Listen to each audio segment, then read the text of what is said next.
we have so much in common. Obviously, having the sports background, both companies, my old company and what you do, definitely have some things in common in the youth sports arena. But why don't we do this? Why don't we start out by, if you would, why don't you briefly tell everybody what Fundraising University is and what you guys do?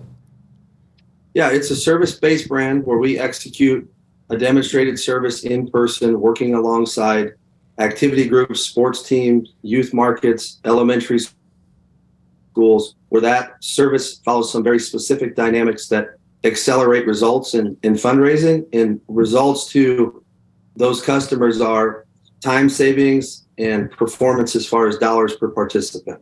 All right. So the bottom line here, if I understand it right, is this is so typical, right? In schools or in sports organizations, they are struggling to make ends meet. They're struggling because there's budget cuts with Parks and Rec. They need to raise some funds. So if I understand it right, what Fundraising University does is you guys have a vehicle, a way of helping teachers, coaches, school administrators, how to raise, like you guys are supporting fundraiser opportunities for them. Is that right? That's right. Mm-hmm. So give us a little bit of color. Give me a little background. If I'm running a tackle football league and we're trying to raise money for the club, what exactly would a franchise owner do for us? Like, how could you help us out?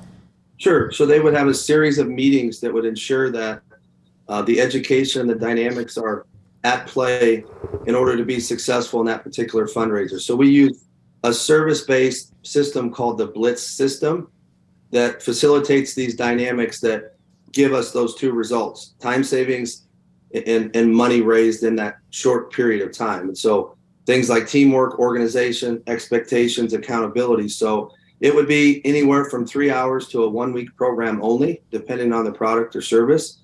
And we come in and we provide the organization and those dynamics to lead that particular group to results from beginning to end. And when I say demonstrated service, it's the essence of it. We're there when it starts, we're there alongside the leadership, and then we're there when it concludes. And we see it all the way through from beginning to end. And we share in their performance. It's not, we collect a fee. We're actually getting paid a percentage of their success, which is the right type of relationship that we want to have. We want to perform, and we want to go and show our servant hands first in allowing us to prove what we can do, and then sharing success with them. That's awesome. Can you give me an idea? First of all, hold on. I need to back up. How did you even get involved in this? This is so cool. This is so unique. No, it's awesome. So I was an athlete forever and loved the student athlete experience, and I wanted to stay involved in it. And when, like all of us do as athletes, somebody comes along and tells you you're not good enough anymore. I got done with professional baseball. I went back. And so the natural progression there is to do something else in sports. I tried scouting. I didn't like that. And so, because I was just being critical of players, and I actually wanted to support those. So I went back to my high school, and I got introduced to fundraising by doing a fundraiser as a high school coach. And it was intriguing to me right away because I saw the opportunity. I was at that point where I was wanting to know, what I wanted to do, and I wanted to combine business and sports, and that was really kind of where it was birthed in 1999. Wow. Okay, so you've been franchising now for 3 years, is that right? Since 2020? Yeah, March of 2020. Mm-hmm. But you founded your company as far back as 2009, if I understood it right? That's right. Wow. Mm-hmm. That's amazing. So, most people, I think, when they franchise their concept, don't get me wrong, they get years under their belt of really getting their business going. But you must have really honed a lot of the skills and had the systems and processes in place because you've been doing this for 11 years. You probably have this really well buttoned up, so to speak. Yeah, it was important to us to be responsible before we scaled. Like, it started off as a regional brand, and then, it took shape to where, I have a business background as far as school, and I could see some of those dynamics in my maturity as an entrepreneur, allowing us to be bigger than we thought we could be. And so when we explored that, we were told, hey, you should have pretty quick success. And so when we unpacked what that was, it was scaling at a rate that was probably too much for us to be responsible. So we actually did all of our investing pre-scale. And so, yeah, we from 16 to 20, we actually did the opposite of what you usually see in the franchise world. Is we invested first into the resources and the tools and the trainers and the people, and then we brought people on when we felt like we were fully ready to support. Dude, that's really unique. Most of us, we jump off the cliff and build the plane on the way down. There was some of that too, but yeah. No, it sounds like you had the plane pretty well built. That's really, again, that's really unique. That is very responsible. And the other thing, we were chatting before about this that you mentioned, I thought was also very unique is, do I understand right? You have 10 company-owned locations in addition to, is it 75 franchises? Do I have that right? Yeah, we have 10 company and then 70, so 80 total. Mm-hmm. Wow. Oh, okay. Yeah, 80 total. So what's it like? I mean, did you have these 10 company-owned locations first then? Were they all, or have you been adding company-owned locations like concurrently, at the same time? Have you been building it like a dual strategy? How has this been working? Yeah, it's been a little bit of everything. We had about 6 of them first, and that's what gave us the confidence, that there was more we could do. And so then we went to the franchise, system, and we grew there. And then we continued to add corporate locations because and those are usually just organic. They're coaching relationships that I have as a coach at Ohio State. It's a customer who is moving to an area, and it just makes more sense to start them off. And then what it also does too, it gives us a responsible, controlled place to grow and test products, test our ERP, and really be able to go and stay actively engaged so that we can responsibly then again continue to add layers in for our franchise owners. I love it. I'll share a quick story with you.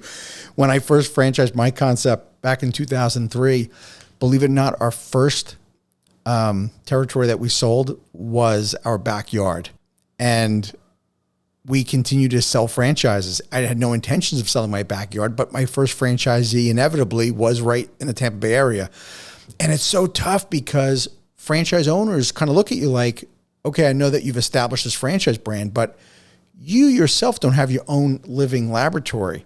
I didn't have my laboratory. I sold it. And it's very hard to convince franchisees to grow their business and introduce new things or even refinements when we weren't doing them ourselves. And I think that's beautiful that you have these 10 company-owned locations. Where are they scattered, or are they in this similar region? Where are these locations? Yeah, for the most part, the 5 original ones are contained in Nebraska, in Kansas, and then they kind of have some elasticity again based on relational proximity, but then they go from Colorado to Arizona. And I think that will be normal as we get critical mass. We're starting to get a lot more inner referral, inner growth, and then that, everybody that comes to us internally, we can be a little more flexible with. So a little bit of everywhere. That's great. Well, that's a real testament to your brand when you have your own company locations in different locations, and you have them, pretty wide, not only widespread, but you've developed them at different times as well. It just adds a new layer of depth to what you can provide your franchisees. I didn't even ask you though, how'd you even start franchising? Like, what made you learn to go in this direction of franchising? You could have continued to grow your company owned locations. Yeah, like most entrepreneurs and most people, I guess, in America, there's not a very deep financial education that's part of our educational system. And someone who's not from, a lot of money, when we started to have some moderate success, I just continued to make, I don't want to say errors, but I just didn't know what I didn't know. And then, when I became a father, and that responsibility of planning and thoughtfulness really just, and ultimately frustration got me to a point where I went and got what's considered a doctorate level entrepreneurial course called the Wealth Factory.